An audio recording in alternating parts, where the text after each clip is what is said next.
Iraq के PM के दफ्तर पर हुआ ड्रोन हमला ईरानी सीमा से अटैक का आरोप है। नमस्कार, बहुत स्वागत है आपका। न्यूज़ 18 का डिजिटल प्लेटफॉर्म आप देख रहे हैं। मैं हूं आपके साथ ऋतु सिंह।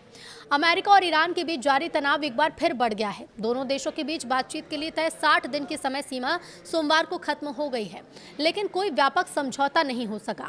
इसके बाद अमेरिकी राष्ट्रपति डोनाल्ड ट्रंप ने साफ कहा कि अमेरिका इस समझौते की अवधि बढ़ाने की कोशिश नहीं कर रहा।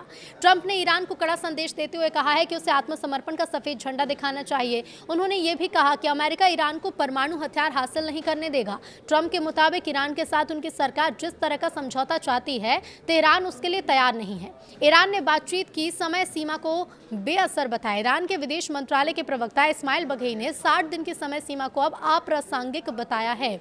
ईरान का आरोप यह है कि अमेरिका ने जून में हुए समझौते की शर्तों का उल्लंघन किया, जिसके कारण तय समय में बातचीत आगे नहीं बढ़ सकी। तेहरान ने यह भी चेतावनी दी है कि अगर उस पर हमला हुआ तो उसकी सेनाएं जवाब देने को तैयार है। ट्रंप ने यह भी कहा कि उनकी टीम ईरान के Islamic revolutionary guard corps IRGC के साथ संपर्क में है। हालांकि IRGC ने इस दावे से इनकार कर दिया। अब ऐसे में दोनों पक्षों के बीच पर्दे के पीछे हुई बातचीत वास्तव में कितनी आगे बढ़ रही है, ये स्पष्ट नहीं है। ओमान को भी ट्रंप की चेतावनी। इस पूरे विवाद में ओमान भी काफी चर्चा के केंद्र में आ गया है। ओमान अमेरिका और ईरान के बीच मध्यस्थता की कोशिशों में शामिल रहा। ट्रंप ने चेतावनी दी है कि अगर ओमान ईरान के साथ समझौते की अमेरिकी कोशिशों के रास्ते में आया तो अमेरिका उसके खिलाफ सैन्य कार्रवाई कर सकता है। विवाद का एक बड़ा मुद्दा हॉर्मुज जलडमरू मध्य यानी कि स्ट्रेट ऑफ हॉर्मुज भी है। ये समुद्री रास्ता दुनिया के तेल कारोबार के लिए काफी महत्वपूर्ण है। यहाँ तनाव बढ़ने से अंतर्राष्ट्रीय बाजार और तेल की आपूर्ति पर भी असर पड़ने की आशंका है।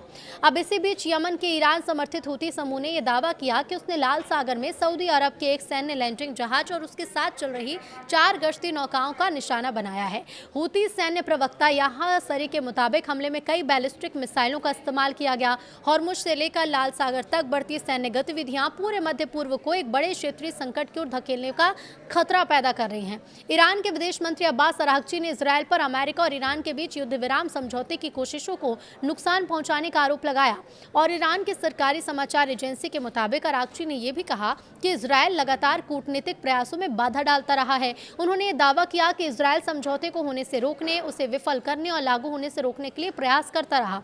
अरागची ने इजरायल को दोनों देशों के बीच समझौते की राह में सबसे बड़ी बाधा बताया। हालांकि ईरानी पक्ष का आरोप है।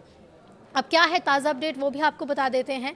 तो तुर्की के राष्ट्रपति रेचेप तय्यप एर्दोगन ने अमेरिकी राष्ट्रपति डोनाल्ड ट्रंप से फ़ोन पर बातचीत की। उन्होंने ईरान और अमेरिका के बीच जारी तनाव और कूटनीति के जरिए बातचीत सुलझाने पर जोर दिया।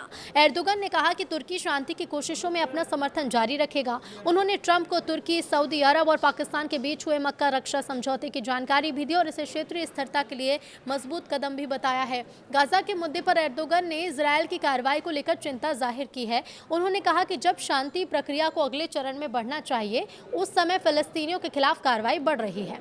अब ऐसे में इजरायली सेना ने फिर दक्षिणी लेबनान को निशाना बनाया।